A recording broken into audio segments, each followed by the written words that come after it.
should you join the Army? I'm gonna give you the truth, the pros, the cons, and what I wish I knew before I signed that contract. Let's get into it. The Army gave me structure and discipline. Waking up early, sticking to a schedule, pushing through tough situations. All those habits still shape the person I am today as a father and as a husband and as a man that's trying to chase growth, you know. The benefits are real. You get study pay, healthcare, the GI Bill for school. For example, in my wife's pregnancy, they paid for everything. I paid $0 out of pocket for my son to be born, and during the whole pregnancy process of her going to her appointments, they paid for all of it. So TRICARE, it's not the best healthcare, but it gets the job done. When I was in the military, they covered our entire housing while I was on base. They had the option to either live off base and we get BAH to either rent or buy a house, because I'm married, or to live on base, and we decided to live on base. And we got a 2-bedroom, 1.5 bathroom house, 2 stories with a garage, like on base. So it's amazing, fully covered for housing, and the benefits don't stop when you get out. Now I can use my VA loan whenever I want to buy a home for $0 down. I can even buy up to a 4-unit home. That is huge for wealth building. So it's a plus for me. It's win-win. Pro, check, check, check. Right now I'm using my GI Bill, and honestly, it's been amazing. It's been covering my entire tuition, and they've been paying me BAH while I'm studying. It's honestly, GI Bill is probably one of my favorite benefits. If you guys haven't seen my video that I posted of when I took my family to Paris, it was help funded by the GI Bill. They covered the entire tuition. So I'll leave that video up here on this side, and you guys can go check that out. I can go on and on about all the benefits you can receive from being in the military, but the last pro that I have for you guys is the friendship. Being in the military, you meet some amazing people. You meet a whole variety of different types of people from all walks of life. The bond that you make from people that you've been through the struggle with in basic training or AIT or at work, at your station, man, it's crazy. You see these people like every day, kind of, you know, they become your best friends. So like, that's tough. People don't talk about it too much, but I think that is definitely a pro. I have these friends for a lifetime. Oh yeah, guys, can you hit that subscribe button, please? That'd be greatly appreciated if you find any value from this video whatsoever. And now it's time for the cons. No, I'm just playing. There's a lot of pros in the military, but there are definitely cons. And let's get into it. So the biggest issue that I hear from people that are thinking about joining the military is deployments. I understand that. I was a little bit nervous before joining the military also, especially for my job, because I'm 88 Mike and we're like the second MOS to get deployed. So yeah, I totally understand it. And when you have a family, it sucks. Like if you're married, it sucks. You're gonna be away from your wife for that long. If you have kids, it sucks. You're gonna miss out on milestones. And if you're single, then hey, you're single. Honestly, deployments aren't too bad. You get paid a lot more. It's just you're out there for like 8 to 9 months. But that's the biggest con. Just try to pick a job that doesn't get deployed too often, and try to pick a job that's not as dangerous. You can also be in a job that doesn't get deployed often, but you're in a unit that gets deployed often, and you can get deployed. When you're thinking about joining, it's not the worst. People don't always get deployed every year. I was in the military for 3 years straight, and I didn't get deployed not once. So just think about that, you know.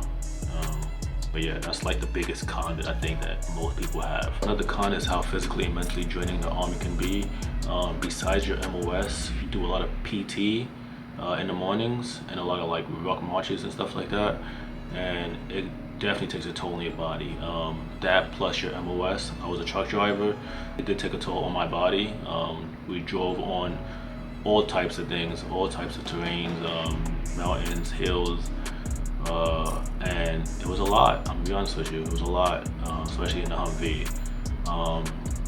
So yeah, just say, keep that in the back of your mind. That is very physically and mentally draining, and it seems obvious. It is obvious, but just like I said, keep that in the back of your mind. That is a very strong con. Another con is that the Army isn't just like a regular job. You can't just quit. You can't just put your 2 weeks in and just walk out the door.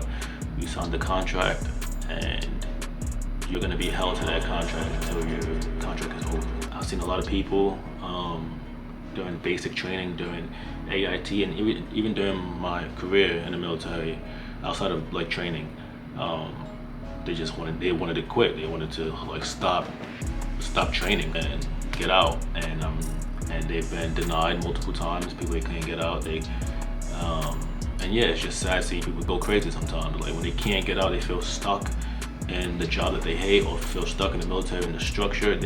Sometimes they go crazy. And I have seen some people get out, they break their contract, they try to go like the psych route. I wouldn't recommend it. The next con I have is the pay. I know I mentioned the pay being a pro before, it being steady pay, but I do feel like the pay is also a con, in the sense of I feel like soldiers don't get paid enough. I've always felt like that. You're literally laying your life on the line for your country, and you're getting paid, you know, starting out like minimum wage kind of. So that was always a con for me. That was one of the reasons why I kind of like transitioned a little bit out.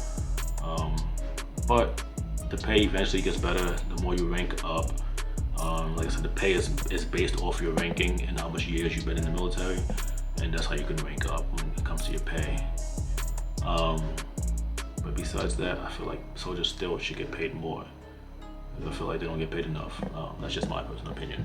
And the last con I have for you guys are friendships ending, in the sense of people PCSing or getting out the military in total. Like I told you guys before, you build a strong bond with these people, and they become like your brothers.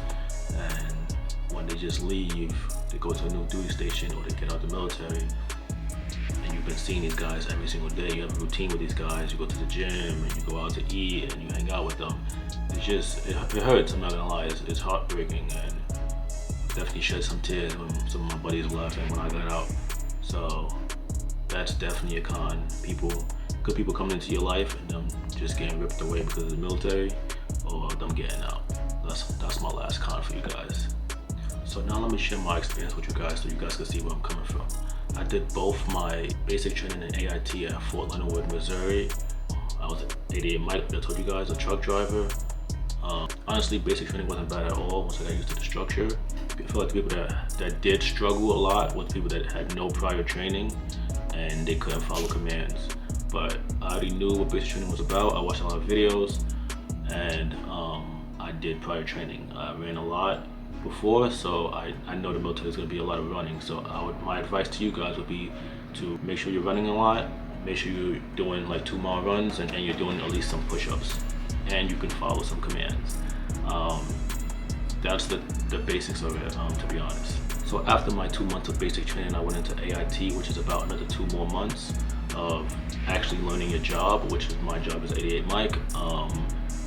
And honestly, it's a lot more chill than basic training. You're treated more like a soldier over there. And yeah, you're just learning your job. So after graduating AIT, I got stationed at Fort Irwin, California, where I was a part of Ops Group Unit and in Diablo Team. And Diablo Team is basically just like a servicing team where we just do recovery missions. So like during like rotation, we'll be the ones that get called to like change tires, or if like a Humvee's like broken and the battery's dead, we'll come and tow the vehicle. We also used to supply water and things like that. We were just like a recovery team. My team had no mandatory PT. We did no ruck marches, so it was pretty chill. I'm telling you, it's pretty chill. We worked 12 hours on, and then we had 36 hours off.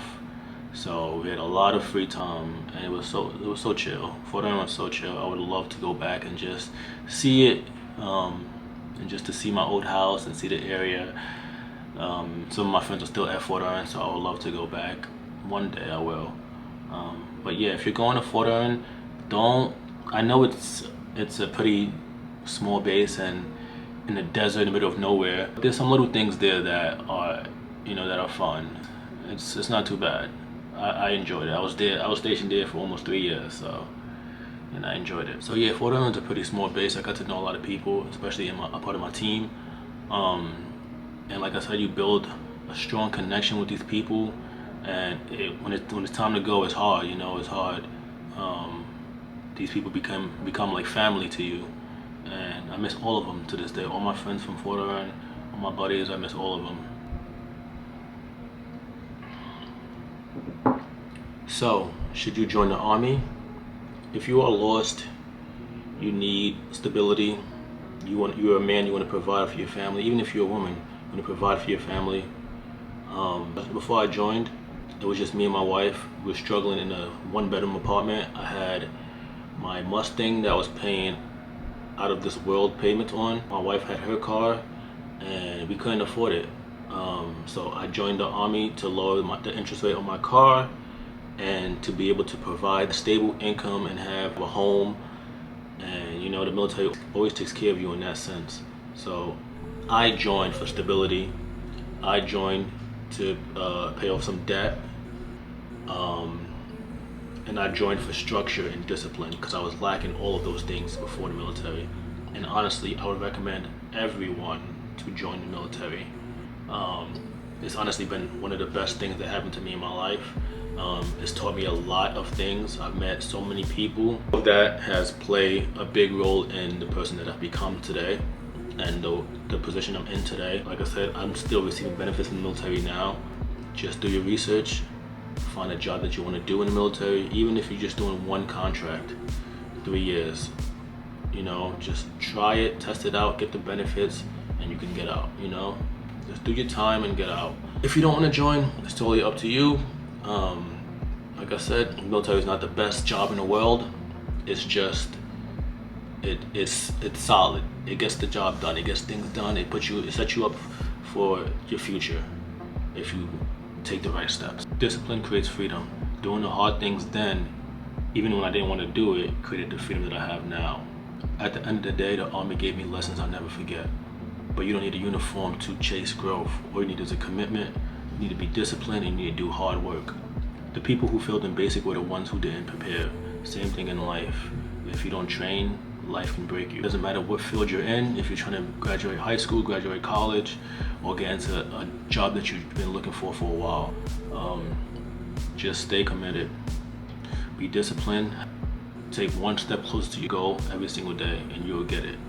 If you want to see more videos about personal growth, be sure to hit that subscribe button. And if you guys like this video, if you found any value from this video, please be sure to like, comment, and share this video. I really appreciate you guys for watching. Thank you. Peace.